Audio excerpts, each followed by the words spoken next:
Hello guys welcome to one more mini blog. అందరికీ చెప్పాను కదా రిసెప్షన్ అయిపోయిన తర్వాత వేరే ప్లేసెస్ విజిట్ అనేది చేశాము అనేసి. అసలు ఇదైతే అన్ఎక్స్పెక్టెడ్ ప్లాన్. ఎవరు ఎక్స్పెక్ట్ అనేది చేయలేదు వెళ్ళి వస్తాము అనేసి. ఫస్ట్ అయితే వెళ్ళింది యాగంటి. మేము అక్కడ దగ్గర దగ్గర ప్లేసుల్లోనే ఉన్నాం కానీ ఒక 2-3 ఇయర్స్ నేనైతే విజిట్ అనేది చేయలేదు. నేను ఫస్ట్ టైం విజిట్ అనేది చేసినాను యాగంటి అనేది.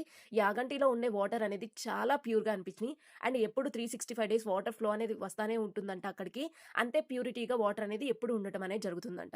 అండ్ 16 ఎకరాలు తప్పితే ఇంకా మిగతా ఎక్కువ పంట అనేది అక్కడ పండదంట. ఓన్లీ 16 ఎకరాలు మాత్రమే పంట అనేది పండుతుందనేసి అక్కడున్న పురోహితులు చెప్పారు. అండ్ యాగంటిలో ఉన్న స్పెషాలిటీ ఏంటి అంటే నందీశ్వరుడు అందరికీ తెలిసిందే. నంది చెవిలో ఏదైతే చెప్పి మనం కోరుకుంటామో ఆ కోరికలు నెరవేరుతాయి అని చెప్తారు. అండ్ అక్కడున్న నందీశ్వరుడు సైజ్ అనేది ఇంక్రీజ్ అవుతా కూడా ఉంటుందంట. నాకు తెలిసినంత వరకైతే ఇవే స్పెషాలిటీస్ అనేసి నేను అనుకుంటున్నాను.